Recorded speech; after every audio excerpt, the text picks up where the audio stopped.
Бурни реакции и негодувања во јавноста по вчерашното соопштение на премиерот Зоран Заев дека за оставките на Филипче и на Хасани ќе решавал откако ќе ги видел резултатите од истрагата. Збунети и во неверување, граѓаните прашуваат зошто премиерот не се одважи да излезе пред новинарите и како тоа првиот човек на владата ги добивал одлуките на истражните органи, кога за нив е надлежен единствено судот. Преку социјалните мрежи реагираат дека Заев очигледно ги меша по имите морална и кривична одговорност, но и го подсетија премиерот, оти заборавил дека неговите функционери би можеле да влијаат на истрагата од позиција на моќ. И опозицијата се сомнева дека истрагата за пожарот би можела да биде објективна и неутрална. Кои се обвинителите кои го информираат премиерот за истрагата? Не е ли тој во кругот на лица за кои треба да се спроведат предистражни дејства? Знае ли премиерот кои лица би биле сведоци на обвинителството? Ќе му ги каже ли на својот другар и бизнис партнер тие лица? Ке влијаат ли тие сведоци од позиција на моќ?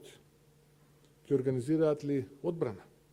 Можат ли од позициите кои ги имаат да кријат и менуваат документи?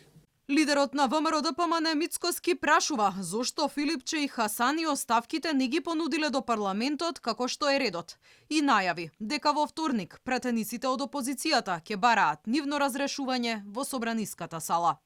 Предлог одлуките за разрешување ќе бидат доставени во вторник пред одржување на веќе закажаната седница со барање да бидат ставени токму на дневен ред на истата.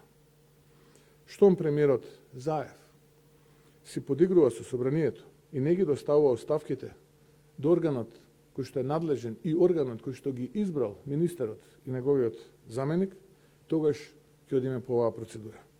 Мора да се обезбеди и гарантира независна истрага. Катастрофалниот пожар во Тетовската модуларна болница во која животот го загубија 14 лица изби ноќта на 8 септември, додека целиот државен врв уживаше во дефилето на прославата за 30 години од независноста на Македонија. Заев и Филипче се појавија пред модуларната болница уште истата вечер, но беа и свиркани од граѓаните. Ден подоцна, Филипче се правдаше дека болницата била изградена согласно сите стандарди и рече оти ќе ја чекал истрагата пред да поднесе оставка. Сепак, под притисок на јавноста, првиот човек во здравството ја понуди својата оставка до премиерот.